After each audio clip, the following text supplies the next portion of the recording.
It's Miss Teri from the Carnegie Library, and we are going to learn the basics of counted cross stitch. This craft is, for kind of like 8 and up, because it does require a needle, even though it's a blunted needle, and it requires counting, hence the name counted cross stitch, and some concentration. So the basics of cross stitch. Let's start first with materials. You will need a needle, but not just any needle. You will need an embroidery needle, or you might be able to find a cross stitch needle. And the difference is that it has a blunt end. I don't know if you can see that, but it's not sharp, so it won't, you can do this and it won't hurt. And the reason for that is so that you don't sit there and poke holes in the material, and you won't poke holes in yourself. So there's an added advantage to that. You will need what we call floss, and that's just a fancy word for embroidery or cross stitch string. And it looks like this in the store. It might also look like this in the store. And I will show you in a couple minutes how you can take it off, how much you'll need, and how, once you take off what you need, how you can kind of store what you're not using. You will need cloth. And the kind of cloth that you normally use in cross stitch is called Aida cloth, and that's spelled A-I-D-A. And it looks like this. See those holes? They're actually tiny little squares in there. And it's kind of like there's 4 holes and they make a square. And those 4 holes are what you're actually going to be putting your needle through to make a project. And you can use this. A lot of people also use linen because it's the same type of thing. There's holes in there that you can stick your needle through. You can basically use any cloth to do cross stitch, but those are the 2 main ones that people use. The bad thing about Aida cloth and linen as well is that once you cut it, and I see now that I didn't cut a straight line, but once you cut it, it'll start to fray around the edges, and you don't want that because it'll just fray and fray and fray. So what you need to do is you will need to have some tape. And the best tape is either painter's tape or masking tape. And you'll use that to put around the edges. Or if you sew, you'll just want to kind of put a zigzag sewing pattern around the edge. So when you cut your Aida cloth, you want to make sure that you cut enough around the edge to allow room for that. So I would say you're already going to cut probably 1 inch around the edge anyway, so add another inch on there for the taping or the crisscross sewing. You will also need a hoop, and unfortunately I forgot my hoop today, but I will show you the next time we do the program, which I think is in a couple of weeks. But a hoop is exactly what it sounds like. It's a round thing. When you think of hoops, you think of a basketball hoop that you put the basketball through to make points, and it's circular, right? So a hoop with cross stitch is the same thing. It's round, and you put your cross stitch through it. And it's actually 2 round circles. One of them is just a circle, and that's the inner hoop. The other circle is the outer hoop, and it has a little mechanism on it that is metal, and it has a little screw, and you can unscrew it to make the hoop bigger or you can make it smaller and tighter.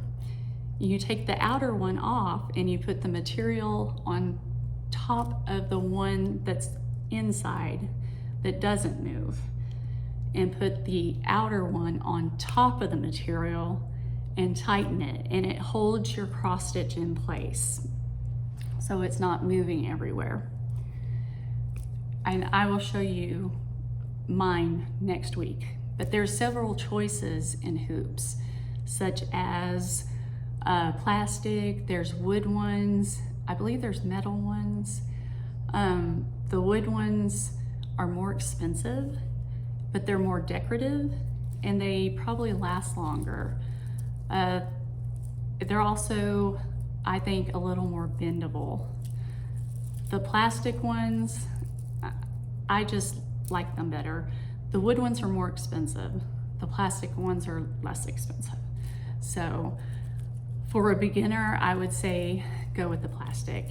They come in a multitude of sizes and shapes, and they're not real expensive. You can also find ones that are just decorative, so when you get done with your project, you can put it in a decorative one and hang it on your wall if you want. You could also find frames that do the same thing. And a cross stitch frame is one that is square and it sits on a table, or it has a stand, and it is exactly like it sounds. It's a frame, and it's usually for bigger pieces of cross stitch, and you put it in there and it's stationary and you sit there and work on it. Whereas the hoop is not stationary, you can take it wherever you want. So there's an advantage to the hoop in that you can take it wherever, and the other one is, it is where it is. You can't really take it wherever you want because it's too big. All right, so what's next? I already said masking tape. You might want a light, like one of those clip-on ones that you can clip on a table, and it has like an arm that moves if you want to. That's not required, but you might want one. You might want one that has like a little magnifying thing so you can see better. And scissors, a good pair of scissors. Because the worst thing is when you're trying to cut and you're sitting there having to do this and it's fraying the thread. So you want a good pair of scissors. And that's about it on materials. So our next thing is finding the center of our fabric. So once you cut it, you want to find the center. And usually if you're using a pattern, it'll tell you how big a piece that you need to cut. So once you cut it out, you want to start in the center. And the reason why is you want to make sure that you have enough material around to fit your piece on the material. If you start over here, you might end up doing all of it and then figure out, oh man, the head of my dragon is halfway off the material. That's because you didn't start in the middle. So you want to start in the middle. And the way to find that out, there's two ways. The hard way is you can count across and count down and figure out the middle. So you'd have to use math. The easy way is to fold. So if you fold in half this way, you kind of make a crease and open, and then you fold in half again the other way.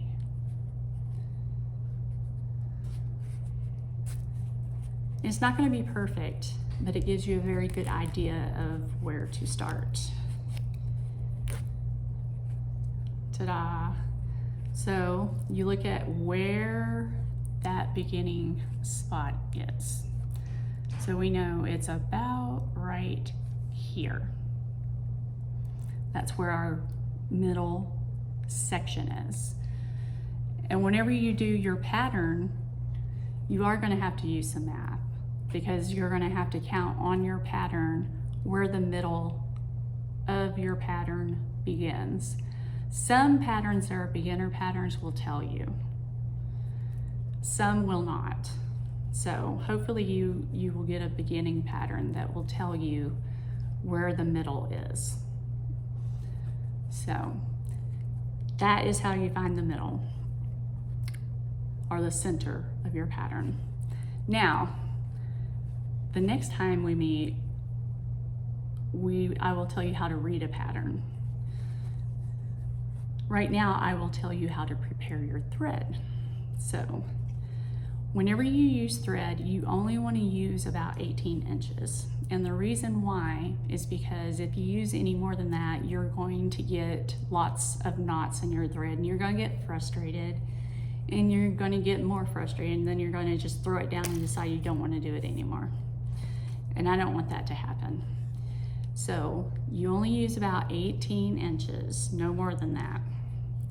That's probably about 18 inches. So you unwind it, or in the case of these, it'll have a little tail like this, and you'll pull it out. And sometimes it doesn't come out the way it's supposed to, and that'll frustrate you too. And when that happens, let me wind this one back up.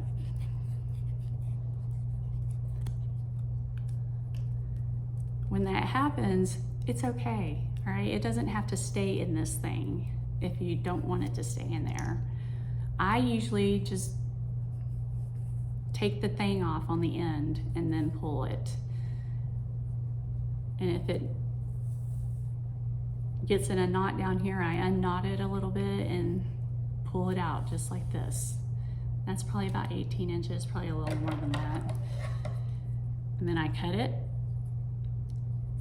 just like that. Now when you use thread, you don't want to use this thick thing like this, okay? Because for one thing, it's going to be hard to put it through your needle. So what you want to do is only want to use 2 pieces of thread at most. Sometimes if you're using linen or something thin like that, you'll only want to use 1. But for the most part, you're going to use 2 pieces of thread. And the way that you figure out how to get them apart is you take the end like this. And I usually kind of separate them out like with kind of like brushing them with my nails. But if you don't have nails, you can kind of roll them, and it kind of separates them out. I don't know if you can see that. My camera kind of doesn't want to focus on this because it's like, no, I'm focused on your face, not on the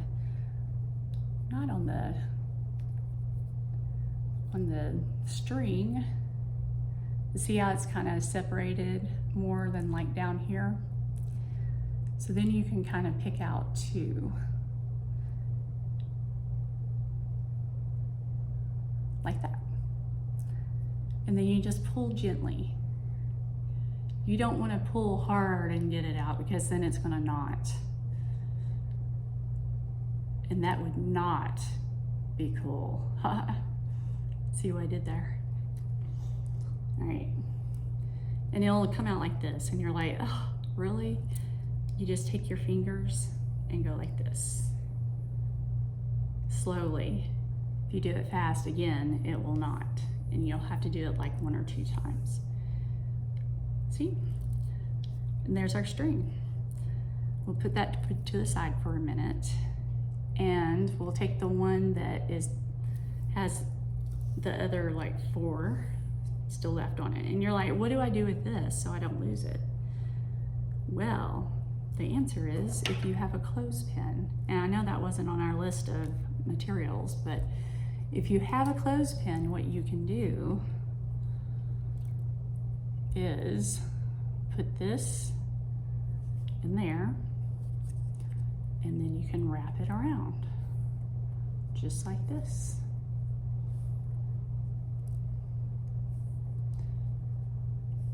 and it will hold it for you. Just like that.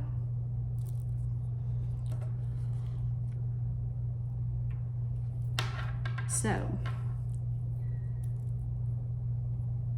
our next thing is how to thread a needle. And my mother always swore by putting this in her hair. I don't know why.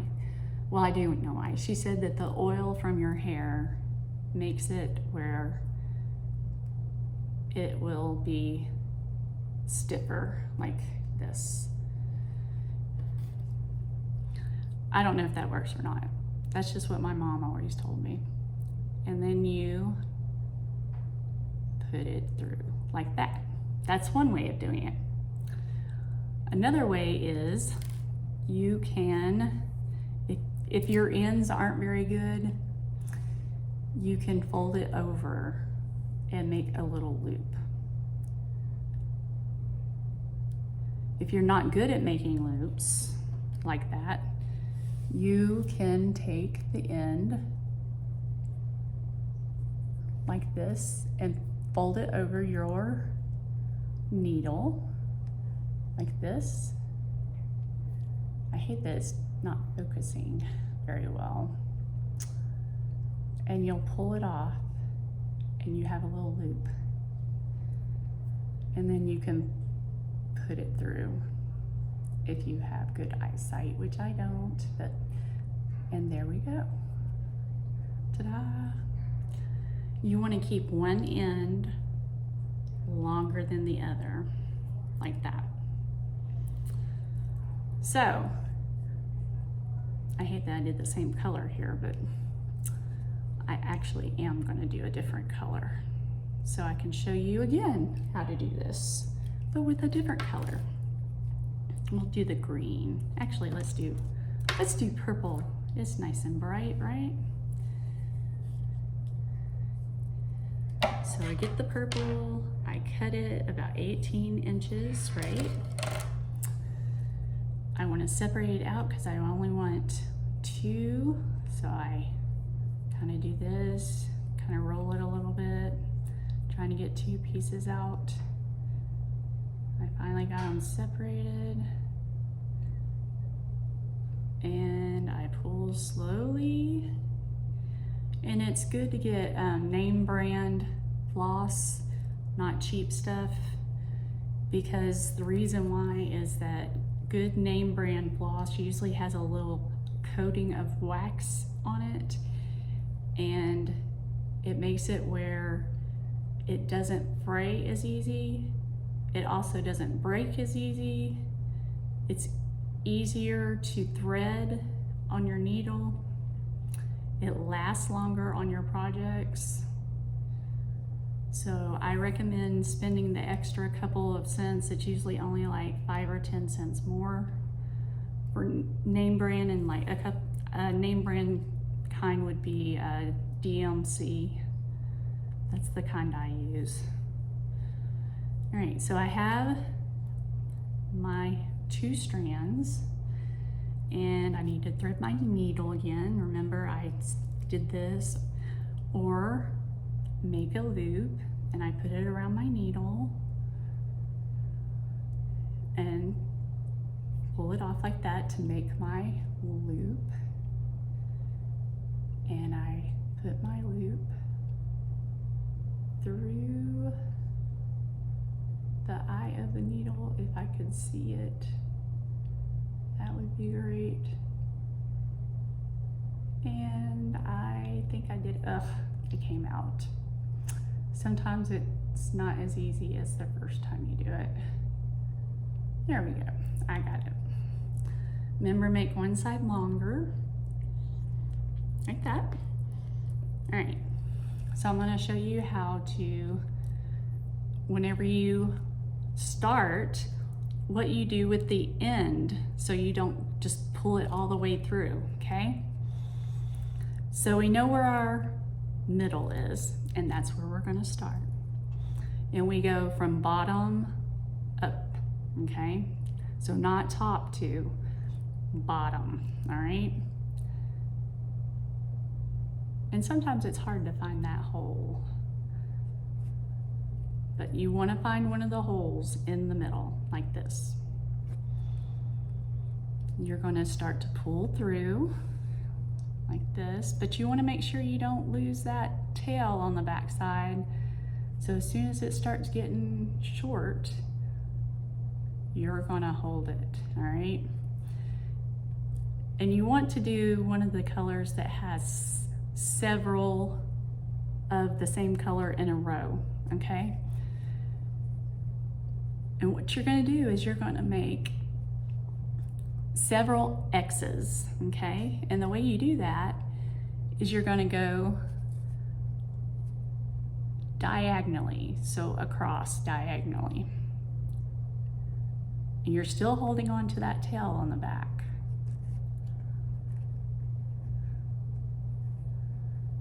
So this is what it will look like diagonally, okay? And where it started, right here, you're going to go right next to it and come up through that next hole. I will show you in just a second, but I've got to look at it to make sure that I put this in the right hole because I can't do it blind. Okay, so right next to it. So I'm going to pull it through. See? But on the back, you have to be careful because see, it's making a little loop.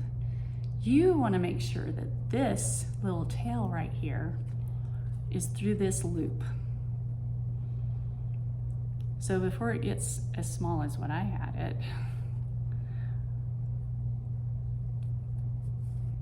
ouch, sorry, my hand cramped.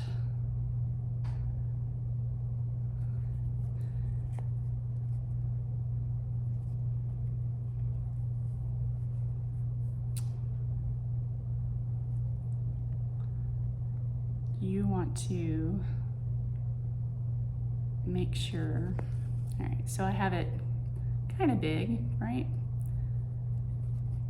I usually take the needle and kind of make it go up like that.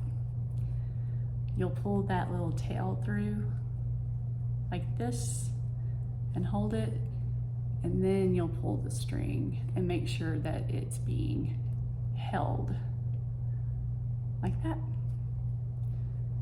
And then the next one you do, you want to make sure the same thing. The next stitch is holding it as well. So we go diagonally again, like this.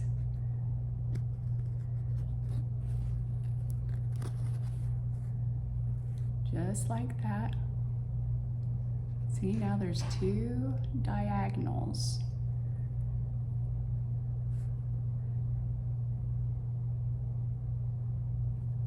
And we'll come up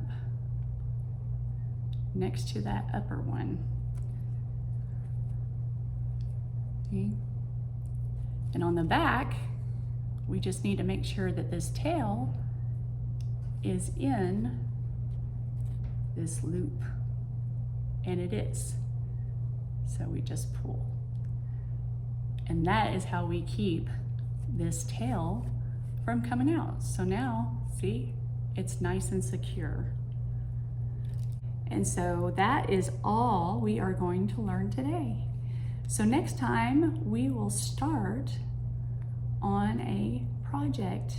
And I think what we're gonna do is you're gonna do your initials and we'll do it in different colors. So I will see you next time for beginning cross stitch. So bye-bye.